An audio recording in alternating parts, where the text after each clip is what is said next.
ನಮಸ್ಕಾರ ವೀಕ್ಷಕರೇ, ಕಲ್ಪತರು ನ್ಯೂಸ್ಗೆ ಸ್ವಾಗತ. ಚಳಿಗಾಲದ ಅಧಿವೇಶನದಲ್ಲಿ ರಾಜ್ಯದ ಸ್ಲಂ ಜನರ ಬೇಡಿಕೆಗಳನ್ನು ಈಡೇರಿಸಲು ಒತ್ತಾಯಿಸಿ ಡಿಸೆಂಬರ್ 15ರಂದು ಬೆಳಗಾವಿಯಲ್ಲಿ ಸ್ಲಂ ಜನಾಂದೋಲನ ಕರ್ನಾಟಕದ ವತಿಯಿಂದ ಪ್ರತಿಭಟನೆ. ಇಂದು ಸ್ಲಂ ಜನಾಂದೋಲನ ಕರ್ನಾಟಕ ಮತ್ತು ತುಮಕೂರು ಜಿಲ್ಲಾ ಕೊಳಗೇರಿ ನಿವಾಸಿಗಳ ಹಿತರಕ್ಷಣಾ ಸಮಿತಿ ವತಿಯಿಂದ ಬೆಳಗಾವಿ ಅಧಿವೇಶನದಲ್ಲಿ ಸ್ಲಂ ನಿವಾಸಿಗಳ ವಿವಿಧ ಬೇಡಿಕೆಗಳ ಈಡೇರಿಕೆಗಾಗಿ ಪ್ರತಿಭಟನಾ ಸಭೆ ಸಂಬಂಧ ಜಿಲ್ಲಾ ಕಾರ್ಯಕಾರಿಣಿ ಸಮಿತಿ ಸಭೆ ನಡೆಸಲಾಯಿತು. ಈ ಕುರಿತು ಪೋಸ್ಟರ್ ಬಿಡುಗಡೆ ಮಾಡಲಾಯಿತು.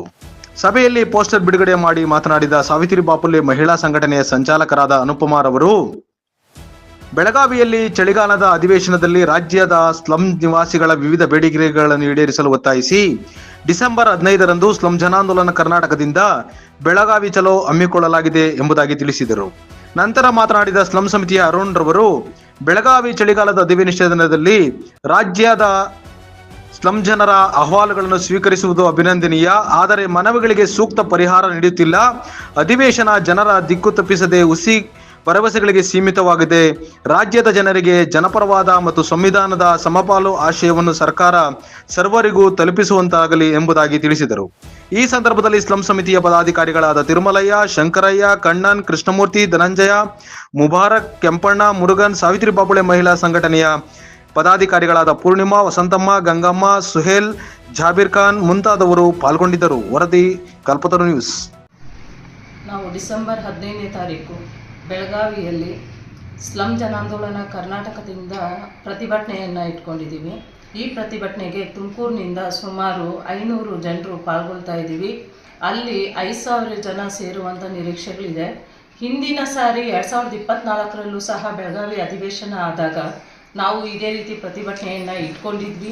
ಅಲ್ಲಿ ಸ್ಲಂ ಜನರ ಭೂಮಿ ಹಕ್ಕು ಮತ್ತು ಈ ಖಾತೆಗಳನ್ನೆಲ್ಲ ನಿರ್ಮಿಸಬೇಕು, ಖಾಸಗಿ ಒಡೆತನದಲ್ಲಿರುವಂಥ ಸ್ಲಮ್ಗಳನ್ನು ಡಿಕ್ಲರೇಷನ್ ಮಾಡಬೇಕು ಅನ್ನೋಂಥದ್ದು ನಮ್ಮ ಹಕ್ಕೊತ್ತಾಯ ಆಗಿತ್ತು. ಅದು ಇನ್ನೂ ಸಹ ಈಡೇರಿಲ್ಲ. ಕಿವುಡು ಆಗಿರುವಂಥ ವಸತಿ ಸಚಿವರಿಗೆ ನಾವು ಬೊಬ್ಬೆ ಹೊಡೆದು ಸಾಕಾಗಿದೆ. ಈ ಬಾರಿ ಅವ್ರನ್ನ ಎಚ್ಚೆತ್ಕೊಂಡು ಮುತ್ತಿಗೆ ಹಾಕಬೇಕು ಅಂತ ಹೇಳಿ ನಾವು ನಿರ್ಧಾರ ಮಾಡಿದ್ದೀವಿ.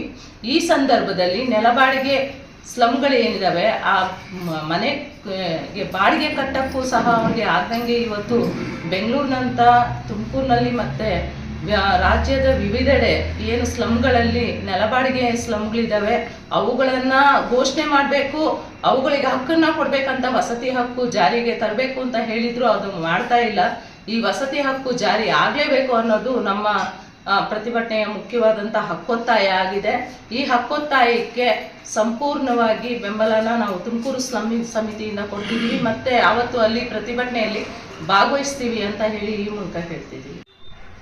ಸ್ಲಂ ಜನಾಂದೋಲನ ಕರ್ನಾಟಕದಿಂದ ಇದೇ 15ನೇ ತಾರೀಕು ಏನು ರಾಜ್ಯ ಸರ್ಕಾರದಿಂದ ಚಳಿಗಾಲದ ಅಧಿವೇಶನ ನಡೀತಾ ಇದೆ. ಎಲ್ಲ ರಾಜ್ಯದ ಜಿಲ್ಲೆಗಳಲ್ಲಿ ಅಹವಾಲುಗಳನ್ನು, ಸಮಸ್ಯೆಗಳನ್ನ ಸ್ವೀಕರಿಸ್ತಾ ಇರ್ತಕ್ಕಂಥದ್ದು ಅಭಿನಂದನೀಯ. ಆದರೆ ರಾಜ್ಯ ಸರ್ಕಾರ ಸ್ಲಂ ನಿವಾಸಿಗಳನ್ನು ಕಡೆಗಣಿಸ್ತಾ ಇರೋದು ಮಾನವ ಸ್ಲಂನಲ್ಲಿ ಖಾಸಗಿ ಒಡೆತನದಲ್ಲಿರ್ತಕ್ಕಂಥ ಸ್ಲಂಗಳ ಘೋಷಣೆಗೆ ತೊಡಕಾಗಿರ್ತಕ್ಕಂಥ ಸುತ್ತೋಲೆಯನ್ನು ಕೂಡಲೇ ವಜಾಗೊಳಿಸಬೇಕು ಅಂತೇಳಿ ಒಂದು ಬೃಹತ್ ಮಟ್ಟದ ಸಭೆಯನ್ನು ಹಮ್ಮಿಕೊಂಡಿರ್ತಕ್ಕಂಥದ್ದಿದೆ. ಸ್ಲಂ ನಿವಾಸಿಗಳ ಮಾನವ ಘನತೆಯ ಬದುಕಿಗಾಗಿ ಇವೆಲ್ಲವೂ ಕೂಡ ಅವಶ್ಯಕವಾಗಿರ್ತಕ್ಕಂಥವು. ಅವರ ಹಕ್ಕುಗಳಿಗೆ ಸರ್ಕಾರ ಕಿವಿ ಕೊಡಬೇಕು ಅಂತ ಹೇಳಿ ನಾವು ಒತ್ತಾಯಿಸ್ತಾ ಇರ್ತಕ್ಕಂಥದ್ದಿದೆ ಬೆಳಗಾವಿಯಲ್ಲಿ.